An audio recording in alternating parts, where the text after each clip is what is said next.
Hey folks, welcome back. This is Chris in Central Pennsylvania. I've received a number of screenshots and also a lot of people in the chat talking about the refugee program and for South Africans having been suspended. Well, I didn't believe that to be true. I've looked at the text people sent me. I don't know what you're getting and who's purporting to be these folks from RSC, but the bottom line is that the refugee program is still in full swing.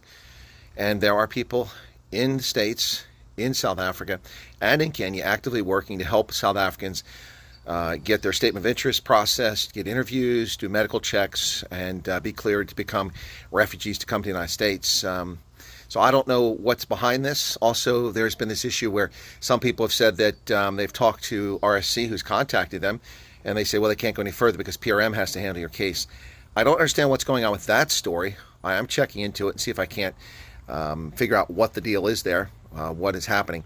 But what I can say is that anecdotally, and it is anecdotally, but I'm talking about dozens and dozens of times people have told me, basically most people who've had interaction with the Kenyans from RSC have said that people are very polite, they're very friendly, they've been very helpful, and many of those people, I'd say 2/3 of the people who've initially gotten in contact with me have subsequently followed up in short order, actually, in most cases, not all, but in most cases, saying that, well, now they've got an email and they've signed the forms for background checks, and some have done interviews. So the process is continuing.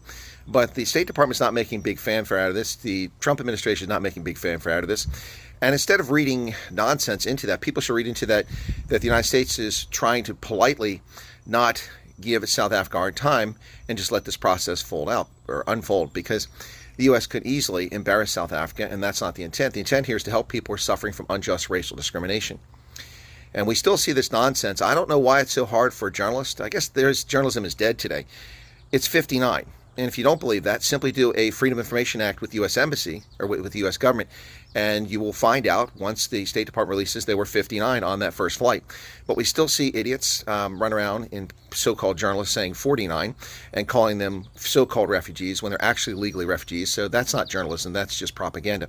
But I can confirm today that I have confirmed through sources in the U.S. government that, in fact, the program continues. And there are many people working on this. Not as many as I'd like to have working on it, I'm sure. But then I'm just a person that likes to get the mission done as quickly as possible, or at least make it significant progress. But it's going forward, and things are working out. So hang in there. If you've been contacted, things will progress. And if your claim is valid, then you should be in good shape. But don't panic over this. A lot of people are panicking over what's being said and what's not being said. You can't control it. All you can do is send a statement of interest if you're interested. And again, I'm not encouraging anyone to apply for this program or to put a statement of interest in.